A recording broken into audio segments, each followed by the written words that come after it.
What's happening, guys? Welcome back to another AK Method YouTube channel here. Adam here. We have Oisín with us today, going through a typical Wednesday in my life. So today is Wednesday, 25th of March. It's currently 11:30.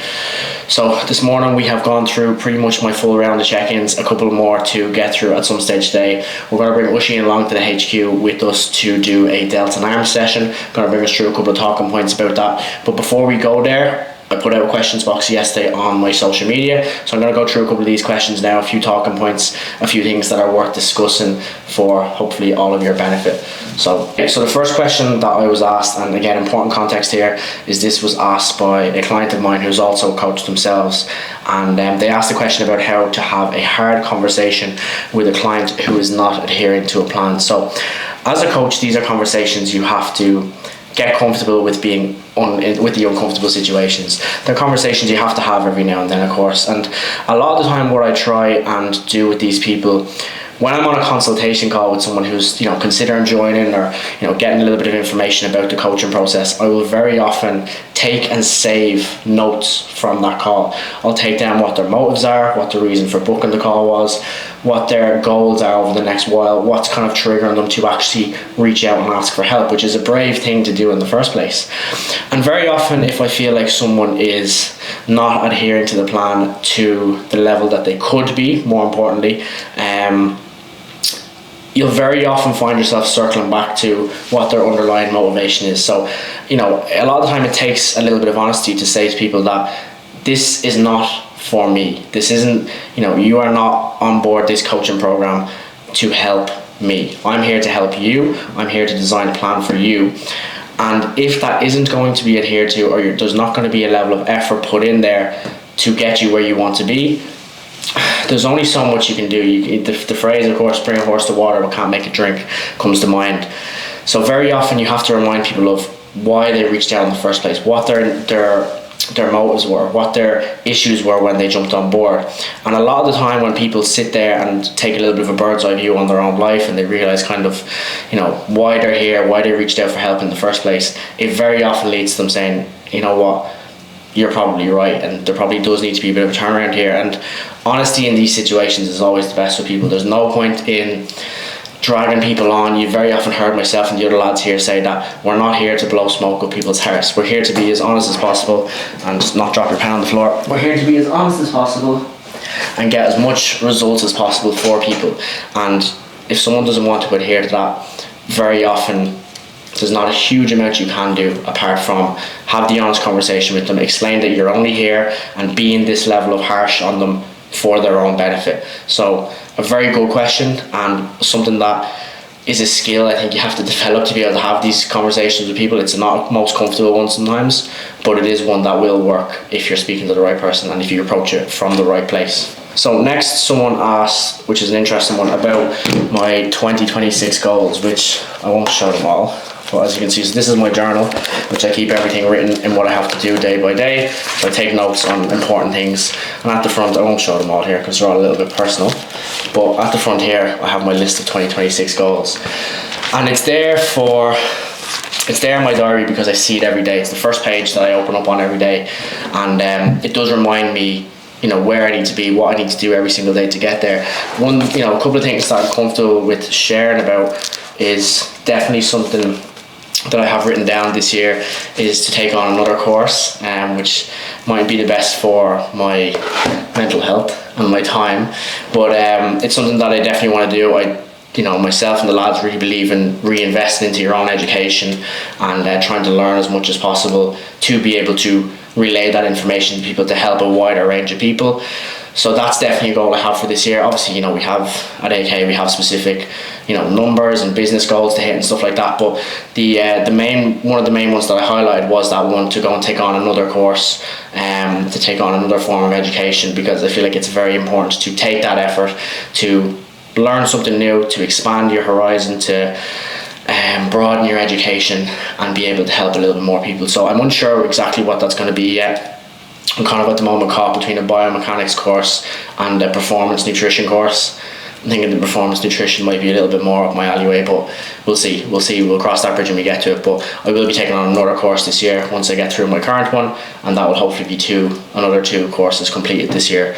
So loads more information and education coming my way this year. Oh yeah, the next question was about the difference in coaching athletes and lifestyle clients. So for those of you that don't know, and when, this is obviously the AK Method channel, so there's a bodybuilding audience and background here. For those of you that know, that's not the kind of athlete that I'm coaching at the moment, and that's obviously more a specialty of, as you all know, of Alan and now Mike as well. But the type of athletes that I coach are typically combat sports athletes. I'm normally involved in those as a nutritionist and as a performance coach in general. I have a nice number of athletes now that I work with that I'm all absolutely blessed and really, really lucky to be working with. And what I find is the difference generally in coaching your athlete and your lifestyle is, number one, you have to understand the difference and needs analysis. So this, for a lifestyle client, this is lifestyle coaching. It's not perfection. We're looking for consistent progression, improvement, but we're never looking for absolute perfection, because it's not going to happen. We all have lives. We all have, most of my clients are, a lot of them are running businesses, they have kids, they have a busy work life. So it's about making as much progress as you can that adapts to their lifestyle as much as possible. That's the reality of lifestyle coaching. And any coach that sits here and tells you that coaching lifestyle clients needs to be 110% accurate every single week isn't realistic, and they have their head in the clouds. So it's about adapting that. And again, you know this and you learn this from working with enough people, like I said, who are, running businesses and CEOs and, busy moms with 5 or 6 kids to be looking after. It's about consistent progression as opposed to absolute perfection. In terms of the athletes, I would be a lot more of a perfectionist. I'm a lot more down to the smaller details, the tiniest little bit of details, the extra little bits of recovery, the extra bit of nutritional benefits they can get from certain things. I would still be a lot more of a perfectionist with those kind of people. Now again, the idea of progression over perfection does need to come into account, because again, athletes are still people. They're not always going to be perfect, but the level of detail and the smaller details is the main difference between coaching a lifestyle and an athlete. And I thoroughly enjoy both. The athletes make it a little bit more stressful. They're all, slightly different personalities. Most of the athletes that I'm working with are all obsessive with their sport, obsessive with progress. It's their whole life, it's their livelihood, it's their job. Whereas obviously when you're working with a lifestyle client, it's not exactly that way. So again, understanding the type of person you're dealing with is really important. And it's a skill that I've had to develop, is to be able to switch from one to the other, to be able to go lifestyle client, athlete, lifestyle client, athlete, because I have to do it every single day. And it's a blessing to be able to do it every day rather than a challenge. There was a question based on motivation in the Q&A box, and it's something that, it's a conversation that I've had with a couple of clients this week throughout check-ins and stuff like that about, listen, I'm sure you've all heard this a million times, that you can't rely on motivation. It doesn't really exist.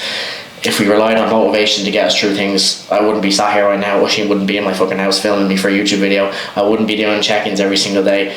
We're not motivated every day. That's very normal. But even smaller details that help me, and I'm going to use this work environment as an example. If you just pan the camera around here. So again, my office isn't fully tidy and designed yet, but I have these little things written down here: mindset and discipline, which will go up on the wall eventually. Even smaller details, like I said to you earlier, every day I open my journal, I have my 2026 goals written in here. My screensaver, if you zoom in on that. Your work ethic is your reputation. People don't remember your words, they remember whether you showed up, whether you delivered, whether you did what you said. That's the only thing that matters. Be the person who does what they say. So listen, I'm not here to preach motivational talk to people. I don't give people rocky speeches every single day, but little things like that do help me.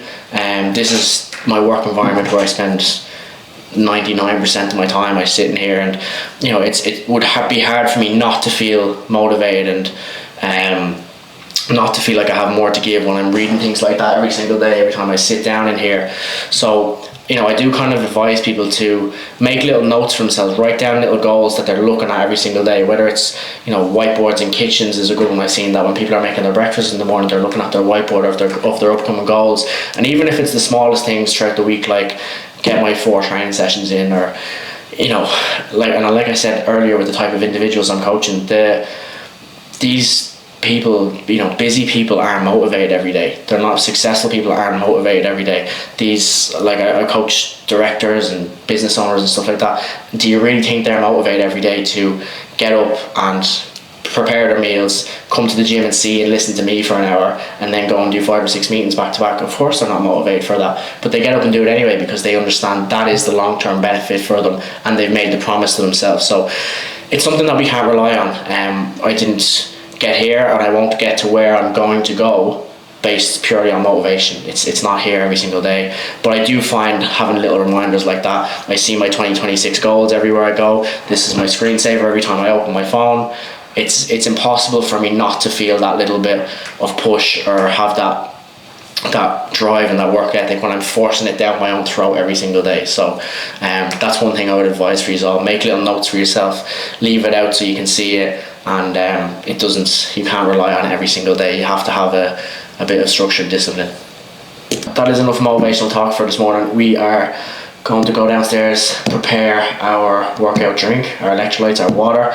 We are going to jump in the car and we're going to go to the HQ. Today is a delts and arm session, so we're going to be going through a couple of training details on that, and where you may be going wrong or improvements you can make to your training if you're looking to grow delts, arms, etc. I'm going to bring you through a few training points, and hopefully you'll all be entertained. Okay, so training drink we have filled with electrolytes and creatine. So electrolytes are an interesting one. They're one that's probably very overused by a lot of people. They do make your water taste nicer if you pick a good flavour, but it's more important to be looking at them, at using them in any sort of training session or environment where we're going to be losing a lot of fluid through sweat, essentially. So I always advise anyone that is doing any sort of cardiovascular training where you're going to be sweating, any sort of sauna work, anything like that, to include electrolytes in your water to replenish any fluids and rehydrate after being dehydrated, essentially. I also throw my creatine into my training drink. Not a particular reason why it's in my training drink. It doesn't benefit. It's not more benefit to have it in during your training window, really. That's pretty much a bit of a myth. It's just easier to remember. So if you're filling up your water for your training every single day or every day that you're training, and you remember that you need to put your creatine in it, you just won't forget to take it. So most important that you just take that any time of day, 5 grams a day for most people. And if you're going to be sweating a lot, have some electrolytes as well.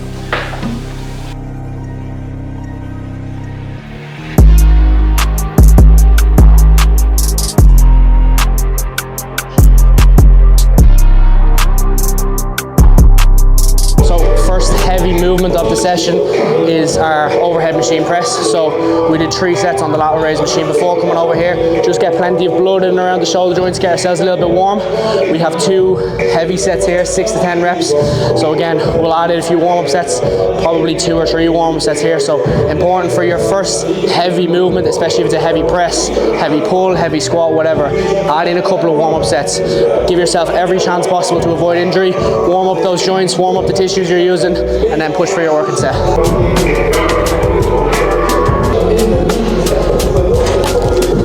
Also, another one with warm-up sets, guys, as well, is if you're short on time and you're trying to get through your session in a good amount of, good pace, don't want to be here for too long, you don't need rest between warm-up sets. You can kind of just bang through them. But what I would always say is, like after my last warm-up set there, I'll take a minute or 2, make sure I feel fresh, feel ready to go for your next set, because you don't want to take away from the actual work either. So you can be a little bit more efficient. If you have multiple warm-up sets, just run through them as quick as you can, take a couple of minutes, and then go first working set. 2. Yep, thank you.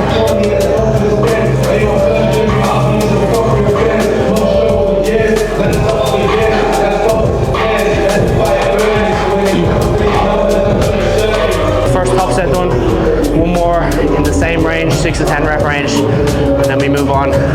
After this we're going to crucifix raises. It's a funky session. Yeah, thank you.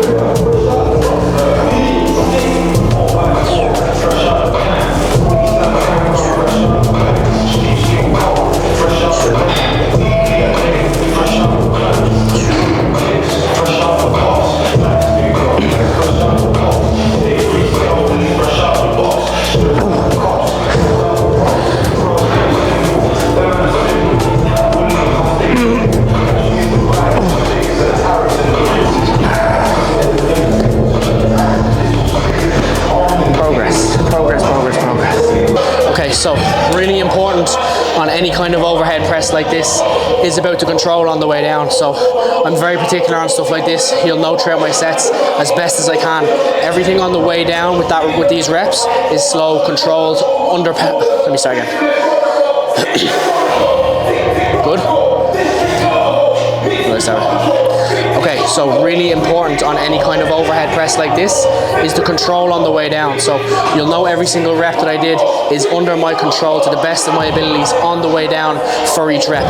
Reason why this is so important and I'm so particular about this is the prevention of injury. So again, it's not huge weight, but there's decent weight up on that bar, and if I'm going to start dropping it at a real fast pace that I don't have any control under, the chance of an elbow or a shoulder injury is much higher than if I have that under control. Even if it means stripping back the load a little bit, it's worth doing.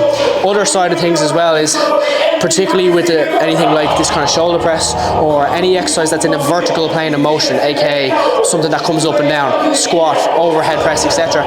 Really important because you also have to take into account the force of gravity. So that weight is being dragged down through the floor by gravity, and I have to fight against that on the way down. So again, another force that you need to be considerate of when doing a rep like this. So everything under control, everything nice and smooth and slow, and then add your weight second or third. So don't think about what you're lifting, think about how it's moving and how you're lifting it.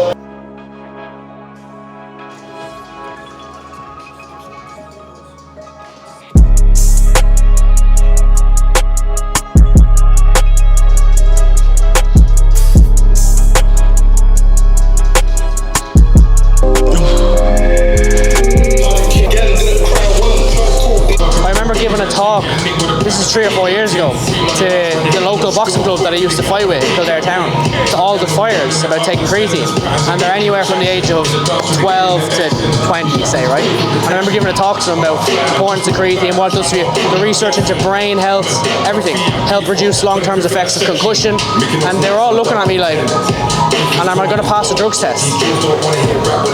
It's just like, the mindset around it was so strange, and that's like 3 or 4 years ago. So I was saying this to like all the 14-year-olds were like, is that not illegal? Is that not illegal? Two men in an angry murk, that's war with the German, Winston Churchill. It's mad when I'm gonna murk you, but you know you gotta be in by curfew.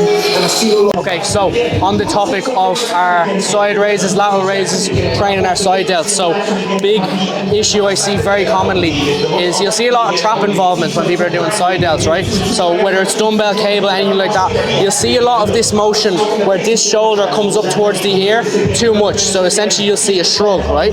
So we know the upper traps are heavily responsible for that shrug, and we are a lot more strong doing this than we are doing this. So it's a lot easier to be able to shrug that weight up to your ear using your upper traps than it is to sweep that weight out to the side using your side delts. So I think the internal cue for this one needs to be to try and create an arc out to the side of yourself. So whether you're doing cables, whatever it is, if you're trying to draw a semicircle and sweep the arm away from the body, you're going to get a lot more side delt activation, as opposed to what I see very commonly, as I said, is you'll see people swinging weight that's probably a little bit too heavy for them up like so, and straight away you'll see there's a lot of upper trap involvement.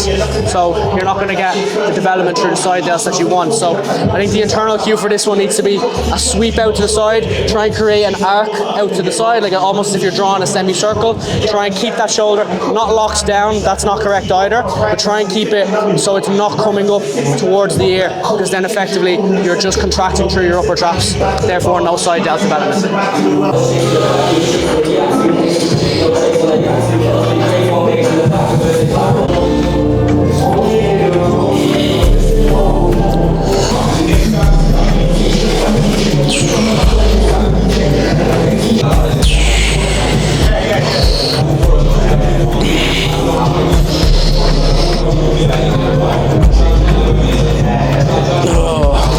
So same as side delts, rear delts, not particularly a strong muscle group you'll see here.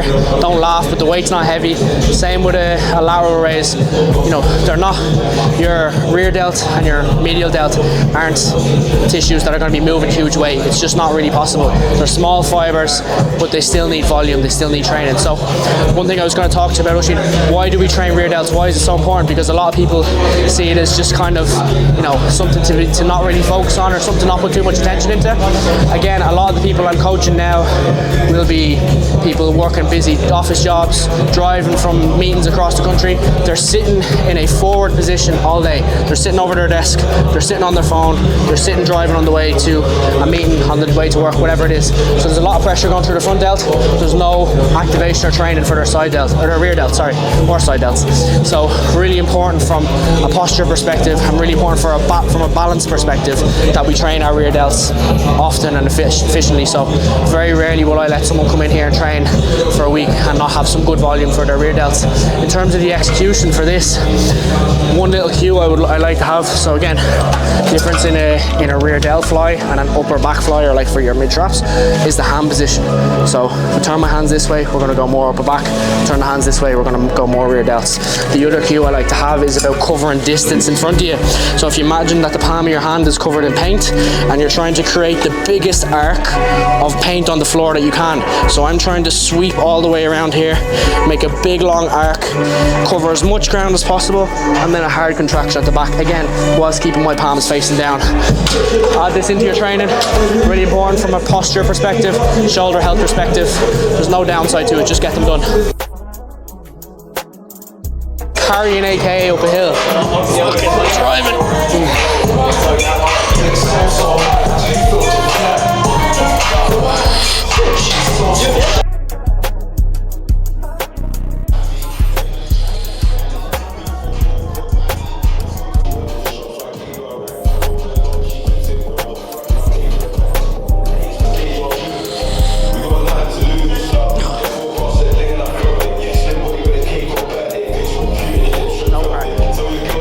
Overhead extension for the triceps, for the long head of the tricep specifically. So just a small detail here, and again it relates to anything that we're doing for a tricep involving a rope. So whether this be a push down or an overhead extension, right? So if Oisín just comes here in front of me, so you'll see a lot of people will get the contraction perfectly right. They'll get this extension, but on the way back, their natural instinct is to bring the hands in towards the head here, which straight away takes a little bit of tension off that tricep in the stretch position. So what you actually want to do is try and keep the hands outside the head, try and keep a direct straight line of pull all the way back. As you can see there's tension in the stretch position here on my tricep. We keep that line of pull as we contract, and again keep the hands outside the head as opposed to falling in here. The point is that here I can sit all day.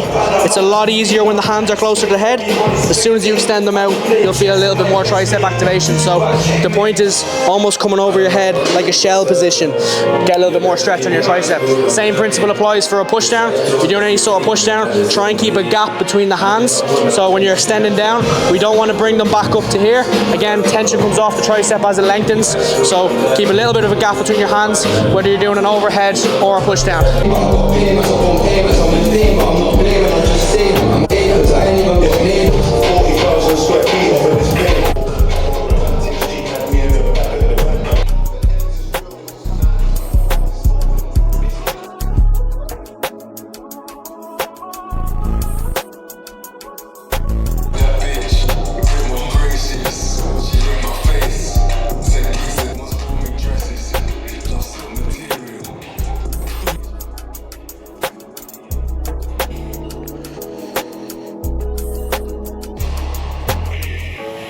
Okay guys, that is everything wrapped up for today. So just a little bit of a recap what we went through today. Before Oisín came around this morning, we had in-person sessions here in the HQ. We had check-ins to do, a few more to do when I got home of course, and then as Oisín came around we had our pre-workout meal, went through some talking points, answered some of your guys' questions, and then we popped down here to the HQ for our delts and arms session. Now I have a nice half an hour cardio to do as well, but we're not going to film that just to save you having to view it, but hopefully some good tips that you guys can take with you for your own training if you also are doing any delts and arms.